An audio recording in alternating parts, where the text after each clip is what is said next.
Hey everybody, welcome back. So last week I launched Season 3 of the weekly videos and Joe's Concept Album Month, which will start on March 1st, a challenge to myself and other musicians to try to create a concept album within the month of March. So curious to see how that's going to turn out for me as well as others. I do have my first, I'm going to call it the first real JoCoAlbMo sign up, meaning an artist other than myself. Good friend Jeff Elbel, the pilot of the project Jeff Elbel and Ping, has officially signed up for JoCoAlbMo. So we're at two artists so far. Personally, I would really like to see that number come up a little bit. NaNoWriMo in its first year had, I think, like maybe about 20 people, 25 people, somewhere in there.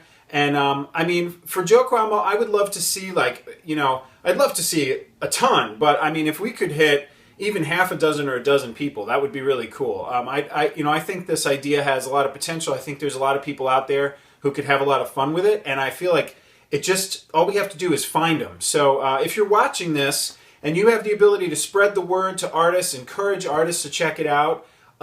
It's free. I'm not making any money off of it. It's really just about having fun and trying to challenge ourselves to do some neat stuff. So please pass the word if you know musicians, or if you know people who know musicians, or if you just know a lot of people who might be musicians or know musicians. I'm just trying to get the word out there. I'm trying to let people know that this is happening so they can sign up. So we're at 2 artists and counting so far.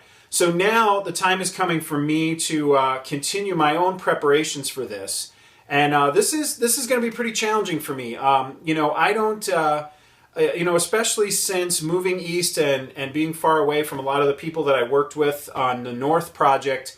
I don't have as many resources here to do music as I did back out in Michigan. So I'm really limited to kind of what I've got. I've got a handful of guitars of different types. I've got a couple of hand drums and percussion type instruments. I've got a couple of other musical instruments lying around that I really don't play very well, like a violin. I'm not even sure I'm up to John Cale, Velvet Underground levels of violin skills. I'm really, I've got a couple of other things that make noise. I might use some of the objects in my kitchen. We'll see how that goes. I've got some sampled material. I actually think I'm going to go pretty wide on this album in terms of style. I think I'm going to use some ambient stuff that I've recorded here and there, and other materials. I mean, I think it's going to be a little wild. I think it's going to be mixed up. The big gaps is I don't have a drum kit. I don't have a snare drum or a kick drum of any kind, and I don't have any kind of a bass in the house. I might look to borrow a couple of those things if I can get my hands on them for the month of March.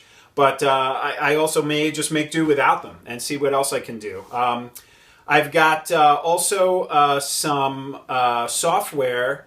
I'm in my day job life, I do a lot of signal processing, and I work a lot with a product called MATLAB. There's a freeware version of that called Octave, which basically lets you manipulate large amounts of data mathematically very easily. And as I posted on Facebook this past weekend, I successfully figured out how to get audio into and out of Octave. So now I can use that program to manipulate samples and sounds and do all kinds of fun stuff that way. So there may be a little bit of an electronica side to this project as well. So we'll see how that turns out. There's a lot going on. As far as material, I've got some notes. I've got some ideas. It's not against the rules to make notes or start to sketch stuff out. Obviously, only 30% of the material can be pre-written entirely. I have 2 songs written that I'm pretty sure I'm going to put on this record, but easily the 2 of them are not going to add up to more than 6 or 7 minutes, so there's no way I'm going to come near the 30-minute or 30% limit on that. And I might have a couple of little recordings of things that might appear in sequence and go against that 20% pre-recorded limit. But again, I don't think I'm going to run up against that either. So a lot of this is really going to be starting from scratch, I'm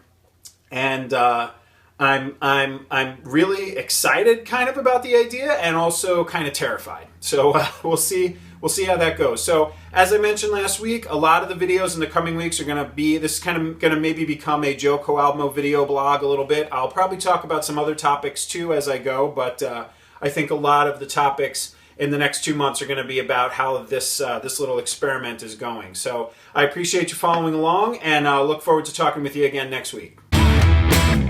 So for music to check out this week, I actually don't have a single link picked out. I'm going to try to find a handful of links and put them down in the description for you to wander about. I want to talk about concept albums in general, though, and hit you with a little influence to talk about some of the concept albums that I think about, with JoCoAlbMo coming up next month, and the kinds of concept albums that have influenced me and that I got interested in back when I was young and first kind of getting into to music and exploring what was out there.